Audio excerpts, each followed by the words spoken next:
What's up, guys? We're doing a quick little video here. Well, I don't know how quick it's going to be, but we're going to try and run through some of the stuff to talk about the Odyssey. We're big fans of mythology here on the channel. Grew up with the Hercules, the animated movie, the animated series, then Hercules, Legendary Journeys, and things like Troy and 300 and everything. So really big fans, and it's expanded over the years to, since we were a kid, to Egyptian mythology, Norse mythology, all that type of stuff. So when something like the Odyssey is announced to come out, we're super excited. We're really stoked for this. However, now might be a really good time for you to get angry.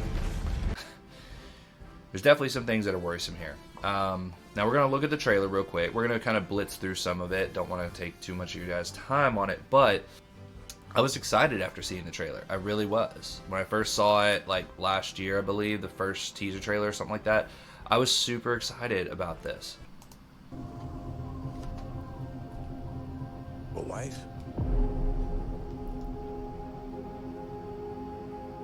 A son? And then what? So really good casting. I mean, you see it, you think, wow, they're putting the big names in here, right? Just like Troy with Brad Pitt and everything. So, great casting. You obviously think, this is going to be really good, right? We won the war.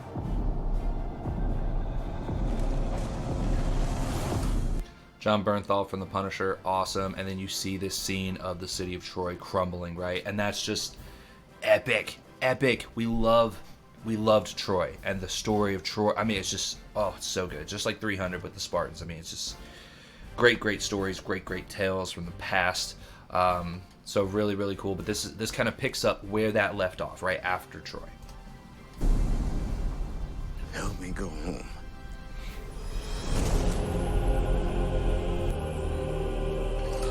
I want you to choose me.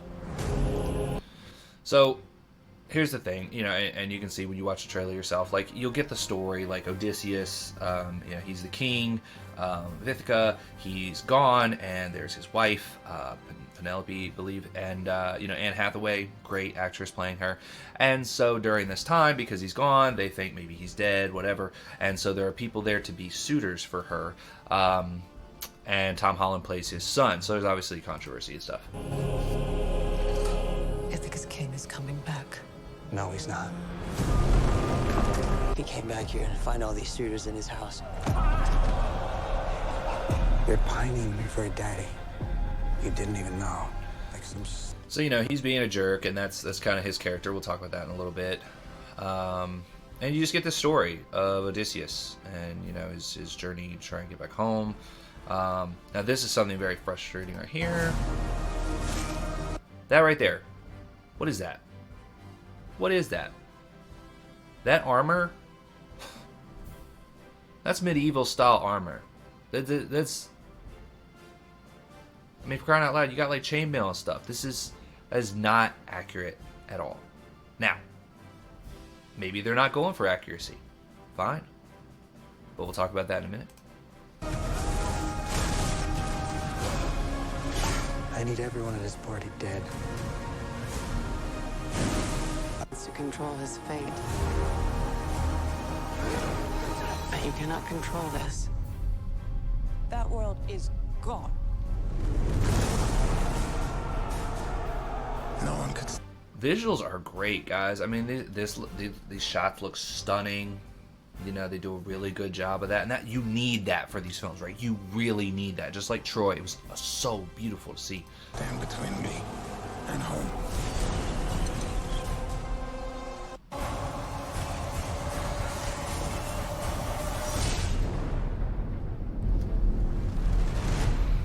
I think it's asleep. Nope. It was not. And I hope that as I watch it, that doesn't happen to me, where people look at me and say, I think it's asleep. Because I hope that doesn't happen, but there's definitely some things concerning me where that might happen to me as I'm watching this. So, here's why. Let's take a look at some of this. The Odyssey cast. Every actor and character confirmed to appear. We'll see a couple things from Screen Rant here. But this was Matt Damon playing Odysseus. He is the king of Ithaca.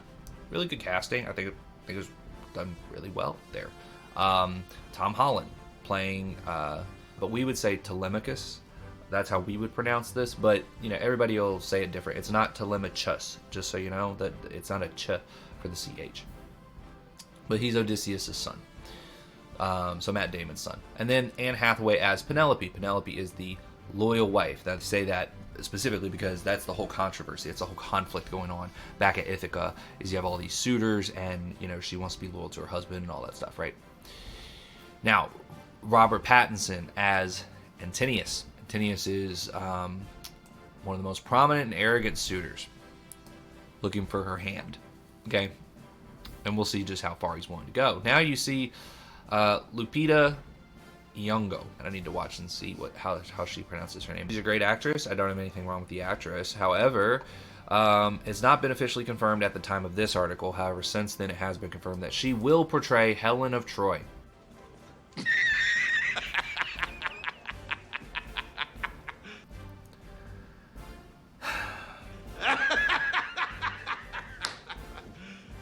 You serious?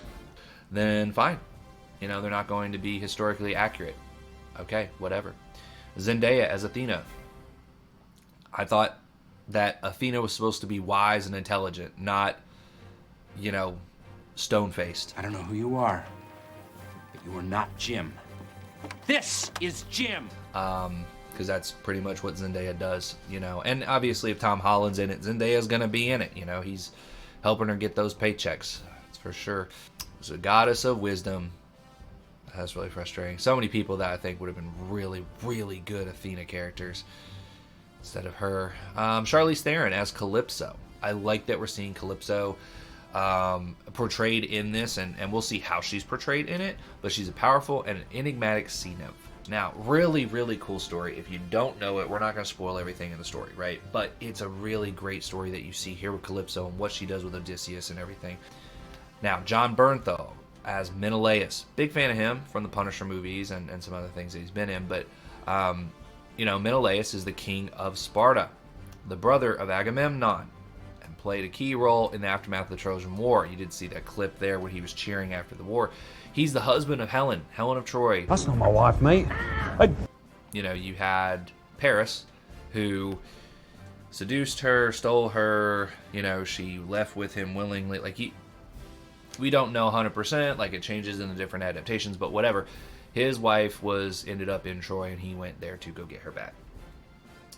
And then, you know, Benny Safdie as Agamemnon, and you got just side characters from here on out, right? But you look at these characters, and then you go back up, and it's like, you know, one of these things is not like the other, and One of these things is not like the other. you know, again, she's a great actress. I don't have a problem with her as an actress, a professional, but man, it just doesn't make sense. Now you see this other one from Screen Rant here. The Odyssey backlash is a reminder of what makes a good historical epic. They're talking in this article, supposedly, about what makes a good historical epic. Okay, remember that. Because here in this next section, its title of the section literally says, movies don't need to be historically accurate to be compelling. I'm confused.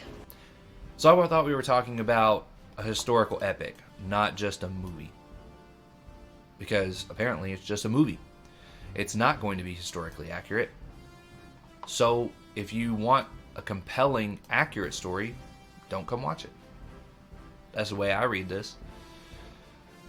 Because the article just doesn't talk about it. That's like doing an article about tomatoes, but all you're doing is talking about lemons.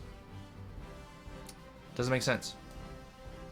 A good historical epic. That's supposed to be what this article is about. But then it talks about how movies don't have to be historically accurate to be compelling. Why does it matter? I absolutely agree with you. The Avengers doesn't have to be historically accurate. Black Panther doesn't have to be historically accurate. You know, Lord of the Rings, Harry Potter, they don't have to be historically accurate. You know why? Because they didn't happen. They're not a part of history. It's a historical epic, right? And I get some confusion. People may think, oh, well, you know, maybe it didn't really happen. No, we thought that maybe Troy and all that was made up, but we actually found the civilization of Troy over time. We have found it. Now the walls, everything was embellished within the story, but that's what happens with many tales from the history books. I took a shortcut across the stream, and a huge fish raised itself out of the water and snapped at me. So the walls were not nearly as big as they were, but we found the lost city of Troy. We have found that, and so we know that it was a real place. And so was this epic completely inaccurate? Was it a complete fantasy? No. There's reality to this. The Odyssey is not a true historical epic. It's a fantasy. So why are we talking up at the top about what makes a good historical epic if the movie that we're talking about is not a historical epic? I don't understand. The bait and switch within this is like really pushing it. You betrayed my trust. The Odyssey is not a true historical epic. It's not. It's not historical. It doesn't maintain accuracies, and it goes away from everything because you see the armor. It's medieval style armor. You hear some of the dialogue within it. And again, we didn't watch the whole trailer with you guys, but like you can watch it and you can hear things. It's like that was not how they spoke back then. Here is from Variety. We'll touch on this one real quick. Variety, this article talks about Elon Musk and his troll army's attacks aren't just silly but wildly inaccurate. Okay, why are they inaccurate? Well, we're not going to read the whole thing. You guys can go through and you can read stuff like that. But here's the thing. Helen of Troy, there's a picture right here. Helen of Troy and Achilles from 2024 to 2026. Now, you know, Elliot Page has not been 100% confirmed at this point, but there's a really strong rumor that actor is going. You know, you really can't tell what it is anymore. Is going to play Achilles, and then you have the actors of Helen of Troy over on the left. Now people will say maybe he doesn't want to be historically accurate. No, that's not true because he actually said in interviews that he worked with historians to make sure that there were no orchestral music, no orchestras playing music to the background of this film. Well, why is that? Because there weren't orchestras around during that time period. It would be inaccurate. Now might be a really good time for you to get angry. There's the inaccuracies. You have inaccuracies right there. So don't say you want to be accurate. And here's our boy, Kevin Sorbo. Love him. Big fan of Kevin Sorbo. You could have paid me to tank this movie and I couldn't have thought of this. I wouldn't have thought of this. Inconceivable! Yeah, even he wouldn't have been able to think of going this far to tank a movie because he probably still would have tried to make it historically accurate, but still make it bad. This is making something that maybe it's a good film, but it's not going to be accurate at all. It's not going to be what people want to see because most people are, I would say, most people that want to go watch this are people that loved Troy, the film Troy, and that loved 300 and everything. And those people are going to come to this, they're going to see it, and they're going to think this is a sequel to Troy. It is not. It is not. Clearly it is not. And they're going to be frustrated. Just telling you. You're not listening to your audience who loves these types of things, these historical endeavors. Now, this tweet comes from courtesy of actor Kevin Sorbo, who played Hercules. Okay? That's true. He did play Hercules. In the comically inconsistent with Greek mythology and astoundingly bad television series, Hercules, the Legendary Xerxes. Chef's kiss.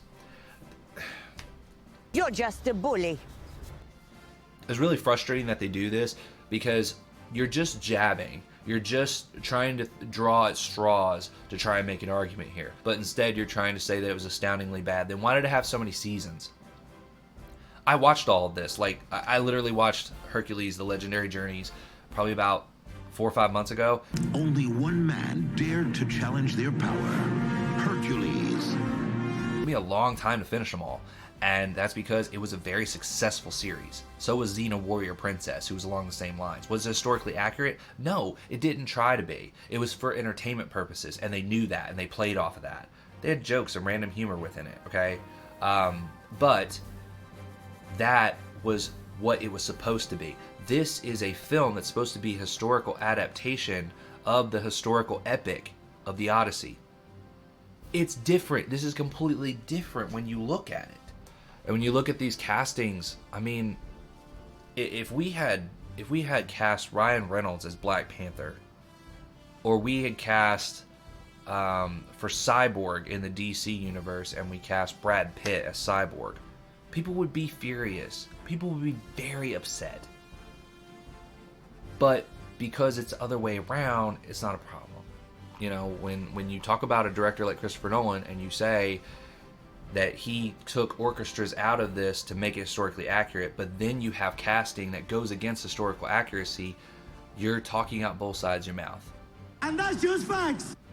So it's frustrating for us. It's really frustrating. We wish we didn't have to go see this. We'll probably go see it when it comes out in theaters because obviously we're going to want to do our takes and review on it and stuff like that. But these things are definitely concerning. The armor, the speech, the casting, these things are very frustrating and very worrisome for how this film is going to go. And we were very excited in the beginning, but now it's really lost a lot of luster. So what do you guys think? Are you going to go check this out when it comes out in theaters? If you're not, let us know why. Let us know the reason. Are you just not interested in this? Is it not your jam? For us, big mythology fans, and we really wish we didn't have to. And that's really sad. Really, really sad because, you know, we were really excited when we first heard about this being made. So, thank you guys so much for tuning in. Sorry it went a little bit long, but we'll talk to you on the next video. And remember, Christ is king.